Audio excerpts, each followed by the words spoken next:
let's start our letter and the phonics sound. You know, this is letter A. This is letter A, and this called uppercase A. What do we call?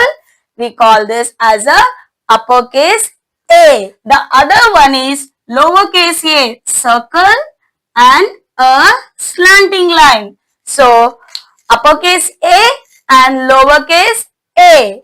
A, A. Both are the same letters, but we call this as a uppercase A and this one as a lowercase a. So, shall we see the phonic sound of letter A? A says a, a, a.